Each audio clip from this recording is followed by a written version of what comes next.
Hi, this is Larry Winkle speaking to you from Budapest, Hungary. Today I'd like to help you take a look at funding Free Methodist World Missions and help you understand what it all means as we make the transition from UMC to MSA. The funding system that has been in use for many years is known as UMC, which stands for United Ministries for Christ. And there were two components to UMC, UMC Home and UMC World. Churches and conferences throughout the United States would make annual pledges to support the UMC general budget. And throughout the year, they would send their funds in to Indianapolis to help finance this common pot.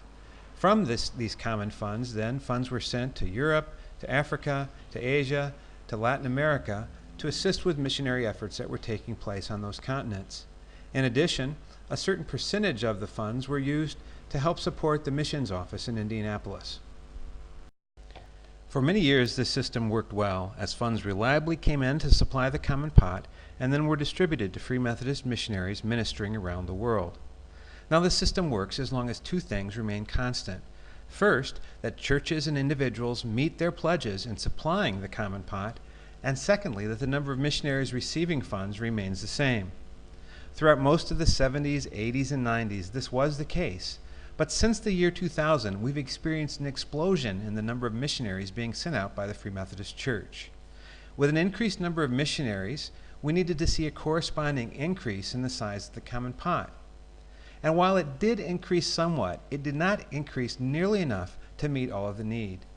This was further complicated by the fact that some churches and individuals shifted their support from existing missionaries to new missionaries that were being raised up from their own local church or conference. This led to a crisis. The amount of funds coming in were not adequate to meet the needs for the Free Methodist missionaries that were working around the world. In 2005 and again in 2006, the UMC World budget experienced massive shortfalls in the hundreds of thousands of dollars. Something had to change. So our missions leadership team and our area directors met together and began brainstorming about ideas of how the mission could be funded for the future. In October 2006, a modification of the current funding plan was approved that would make a transition from the current one-pot UMC World system to a multiple pot or a multiple account system, wherein each missionary would have their own account and each country where the Free Methodist Church is working would have an account. The missionary accounts are known as Missionary Support Accounts, or MSAs, and they cover the salary, health and retirement benefits, transportation, working funds, MK education, home assignment travel, and other needs that are specific to a particular missionary and their family. These accounts will vary in size, as it costs much more to send a family of 5 to work in France, for example, than it does to send a single person to work in Ukraine. So there will be variations in the magnitude of these accounts and the needs of individual Free Methodist missionaries. In addition to the MSAs, we introduced the idea of CSAs, country share accounts, which will be established for each country where the Free Methodist Church is working. These accounts will help fund national programs, ministry centers, church workers, and other country-specific items. Together, the CSAs and the MSAs represent the sum total of the former UMC World pot or UMC World missionary budget. Let's take a look at how these changes will impact individual churches. In this example, we're using two missionary families that are supported by the Ohio Conference, the Winkles family and the Dunn family. Related to these two families are the countries where they minister. The Winkles work in Hungary and the Dunns work in Romania. So what we have here are 4 separate accounts that have been created. The Hungary CSA, the Winkles MSA, the Dunn MSA, and the Romania CSA. Individual churches now will have to make a decision about how they're going to designate their 2008 missions giving. Some churches may say, we want to support the Winkles in Hungary. So they will make a specific pledge of a specific amount of money to the Winkles MSA, and also will make a specific pledge to support the work in Hungary through the Hungary CSA.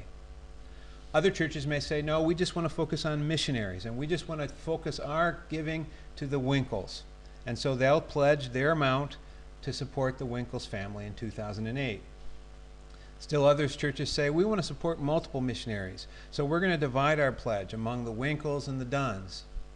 Still other churches may say, no, we want to focus on Romania and the Duns, and so we're going to make a specific monetary pledge to the Dun support and also a specific monetary pledge to the Romania country shares.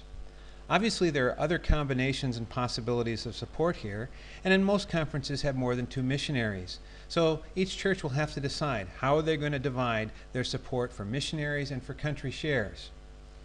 As the funds come in, they are then distributed to the appropriate country or missionary. If there's enough funds in the Hungary CSA, then funds will be distributed. If there aren't any funds, then no funds will be sent.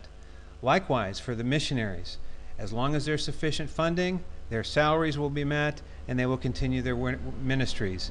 If fund balance goes too low, the missionaries may be asked to return to the States to help build up the support so that their ministries can continue in the country of their ministry. It's important to note that some churches elect to support the country shares of countries other than those of their own missionaries. There are many countries around the world where the Free Methodist Church is working that don't have a missionary presence, but we have a national church that's under development, and they need help and assistance with their funding as well.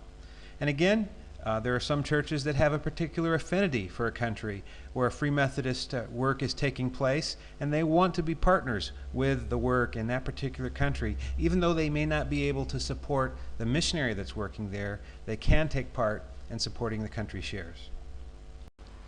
This leads us to the question, what can your church do? The answer to this question has 2 parts.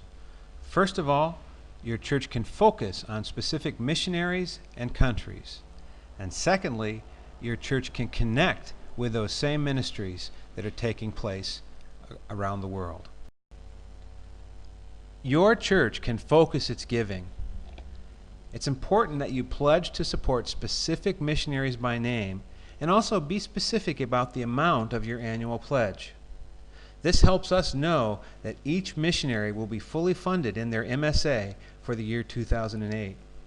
Also, it's helpful if you support fewer missionaries with larger amounts of money rather than many missionaries with smaller amounts of money. In the past, we've had missionaries that have been supported by as many as 120 to 150 churches. That's way too many churches for them to establish a meaningful connection with.